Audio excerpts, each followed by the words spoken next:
Hey guys, this is Lucero with powerliftingtechnique.com, and today what we're going to talk about is the deadlift. In fact, we're going to talk about the 4 top exercises you should be doing to improve your deadlift. Now, it sounds simple, 4 top exercises, but what we're going to actually do to give you more value is we're going to give you the top 4 exercises to do for conventional deadlifters and the top 4 to do for sumo deadlifters. The conventional and the sumo deadlift are the 2 most commonly recognized deadlifts in powerlifting performance. But the problem is that conventional deadlifters train differently than sumo deadlifters. So in this video, we're going to highlight those differences, give you the top 4s for both. And what's interesting enough is both of them have one specific exercise that they share in common as being the best exercise to perform for a better deadlift. They both share this one specific exercise, and it's actually the most important one in my eyes to improving your deadlift performance. So let's talk about the top 4s of both and see where they fall. All right, so what are my top exercises for conventional deadlifters? So for the conventional deadlift, one of my top exercises to improve performance is the trap bar deadlift. So with conventional, your feet are about hip width apart, maybe a little bit more narrow, hands are on the outside, mixed overhand hook grip, however you want to go about your grip. But with the conventional deadlift, the trap bar helps to mimic the conventional deadlift. But what's great about the trap bar is it pulls you more into your center of gravity so you can promote better leg drive. Now, I've had a lot of clients do the trap bar deadlift, and just as many who have done the trap bar, it's the same amount who've been successful after the fact. They're always hitting PRs because of the trap bar. A lot of people don't like the trap bar because the mechanics are different. Because if you think about a straight bar deadlift, the weight's in front of your body, but the trap bar, you can pull it past that point. So it's kind of like you put yourself in a position you wouldn't be with a straight bar. Some people are bothered by that characteristic of the trap bar, but for me, especially if it's an off season, it's good to take a break from that straight bar stimulus and leaning over so much. Now with the trap bar, you can lean back more, get into your center of gravity, learn better leg drive, so that maybe when you get a straight bar back in your hands, you act like you're almost pulling back where you were with the trap bar, and now you have better posture, better mechanics, better leverage. It just helps to, in a way, correct your form. Like I said, not everybody loves it, but you should try it and get a feel of it and see what you think. Now, in addition to the trap bar, I think conventional deadlifters should also consider the farmer walk. So my second exercise for improving deadlift would be the farmer walk. Now, the farmer walk is not like a deadlift. Now, you have to deadlift the farmer in order to walk it, but a lot of people will say, hey, the farmer walk, you're going the distance, both a deadlift, you're just standing up with it, you know? Where are the common characteristics between both of those movements? Well, you have to lift it in the first place, but at the same time, the farmer walk challenges your pulling muscles in a different way. So let's think about it like this. You've done bicep curls forever. Now you want to try something different. So maybe you try cable curls, or you try an overhead cable curl. It's the same muscle, but because you're hitting it from a different position, the stimulus is different. You might not have mastered that stimulus as much. So now it's more fatiguing, more exhausting. There's more soreness, which is going to provoke more growth. We want to hit fatigue in training to provoke growth in specific parts of training, more so hypertrophy, etc.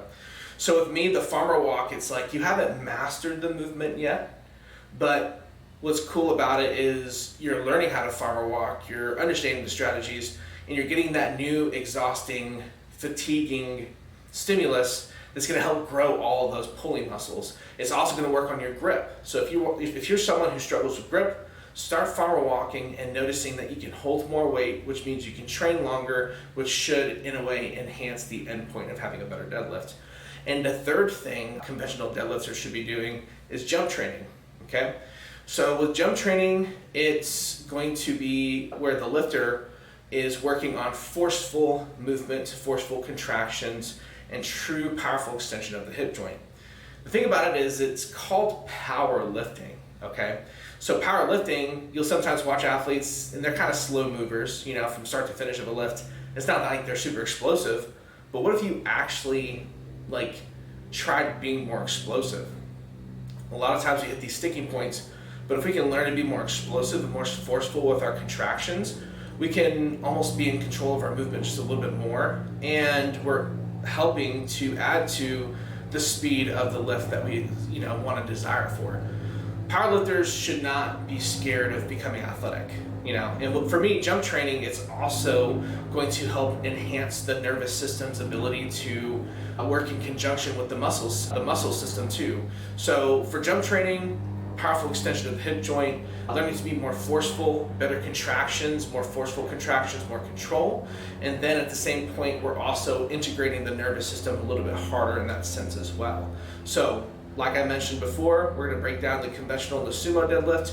My top 3, not including the 4th one yet, for conventional lifters, they need to do exercises like the trap bar, the farmer walk, jump training, and the 4th one, I'll tell you about it in a little bit more. But let's talk about the sumo deadlift and my top exercises for that kind of deadlift. So now let's talk about the sumo deadlift. What are my top exercises for sumo deadlifters?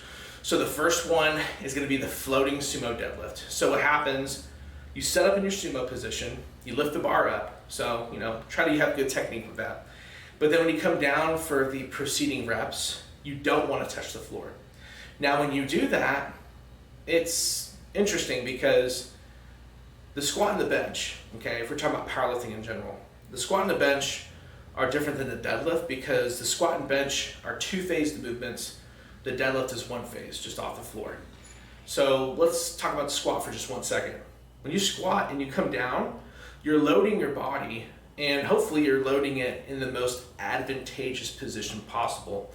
So a lot of times when we watch people squat and they come down, they're loading the body so that they can redeliver the contraction to get upward, which is the desire of the squat. Now with deadlifting, you don't get to load the body. You just go and perform the desire of the movement, which is lifting it up. So that single phase, if you're out of position, makes it very challenging. But with the sumo floating deadlifts, if you come down and get to load your body and not touch the floor, now you're in a more advantageous position so that you can come lift it with the best positioning possible, and you're tighter because you're more tense. So it's almost like those floating sumo deadlifts are teaching you how to be a better mover. So that's one of my top ones. My second top exercise for a sumo deadlifter would be the box squat.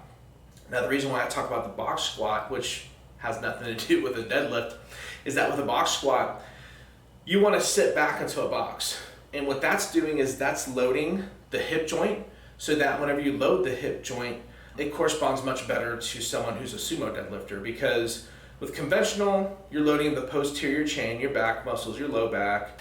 You are working your glutes and your hamstrings, but with a sumo, you want to be very tall. So it almost looks like you have a lot of leverage on your hip joint. So you want to make sure that when you're doing your programming and picking exercises that are going to grow your lift, you want to choose the box squat, because that one, you're sitting on the box, you lose all tension, and then you have to reestablish tension when you stand up. So I sit down, my body's almost in a rested state. Hopefully you don't rest too much, but if you are in a resting state, to perform the box squat to go upward, you have to reestablish tension in that glute. So that's what's going to make it very good for you to be a better sumo deadlifter.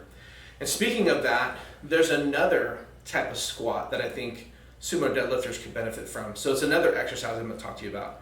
It's the front squat. So just a review, sumo deadlifters should be doing the floating reps, the box squat, and I'm going to suggest the front squat. So I know 2 out of the 3 exercises so far have nothing to do with deadlifting, but just hear me out. With the front squat, it's kind of like the box squat where you have to counterbalance your weight a little bit harder. The box squat, you want to sit back more, so you load the hip joint. The front squat, you have to bring your hips backwards more, and you're going to load that hip joint even more as well. And in fact, what I suggest for people is go ahead and stand in your sumo position in the front squat and perform your front squat that way. I think what that does is that teaches you how to load your hips. You have to be upright. You got to go backwards to counterbalance the weight, and you're in your sumo position. It's almost like your body, for the most part on paper, is performing the same mechanics of a sumo deadlift, except the weight's displaced on top and not in your hands. So it's interesting. The stimulus is different, so it evokes growth, but at the same time, it's not pulling off the floor. So my top three exercises for the sumo deadlift happen to be floating reps, the box squat, and then doing front squats from your sumo position. All right, guys, so we told y'all we're gonna have 4 exercises you should consider for improving your deadlift. I told you 3 for the conventional, 3 for the sumo, but now let's talk about the 4th exercise you should be doing that actually corresponds to both the sumo and the conventional deadlift, which happens to be my favorite exercise for deadlifters, and it's the isometric deadlift. So an isometric deadlift is a motionless deadlift, and a lot of people automatically think I'm talking about the pause deadlift. I'm not. I actually do not like the pause deadlift, because when you think about deadlifting, you have to go from bottom to top in a motionless fashion.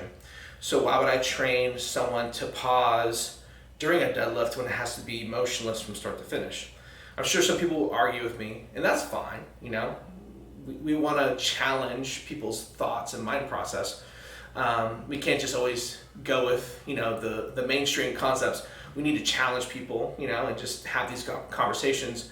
But I'm here to talk to you about isometric contractions against the pins. So with a sumo or conventional deadlifter, what you want to do is you want to get an empty bar, and you want to set up the pins so that you're pulling against them in your weakest position. So imagine my weakest position is perhaps when I get above my knees. When I get above my knees, I start to hitch, and I can't quite deadlift it. What I'll do is I'll get an empty bar, I'll set up the pins in my squat rack, which preferably would be bolted, and I'll make sure that I'll pull the empty bar up to my sticking point, and then when I get to the pins, the squat bar is not going to move, or the squat rack's not going to move, and I'm going to pull as hard as I can. And preferably you pull for 5 to 6 to 8 seconds. 8 seconds might be on the top end, but I argue sometimes 5 or 6 seconds, because let's face it, in competition, and if you're not familiar with competition, when you deadlift, you got to pick it up. But if you get to the point where you're not moving in a certain position, the judge, who has his hand up during the deadlift, is going to say down. And he's going to tell you, hey, put the weight down, you can't do it. I almost argue that isometrics against the pin should be maybe 5 or 6 seconds, maybe up to 8 seconds, because if you go any longer, you know, that's not when you're going to lose the lift at that point. So, I mean, yeah, you want to overload your lift, but you also don't want to teach your body to just stay in that position for too long of a time.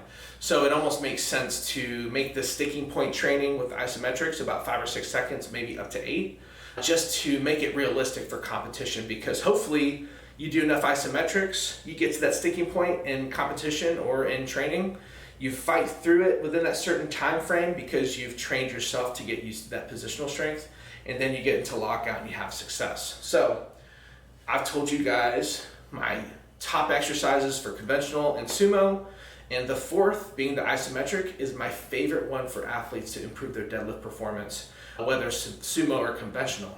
I really hope you guys enjoyed the video. In fact, I invite you to comment below on your thoughts. Tell us what you think, what you liked, what you didn't like, if you have certain questions. And then what we'll do is we'll respond to your comments below and let you guys know our thoughts, our theories, and how we would challenge your questions and help you improve your performance, not just on deadlift, but any lift in general. So thank you for your time. Hopefully you liked the video, and yeah, leave a comment below, subscribe, like the video, and we'll go from there. Thank you.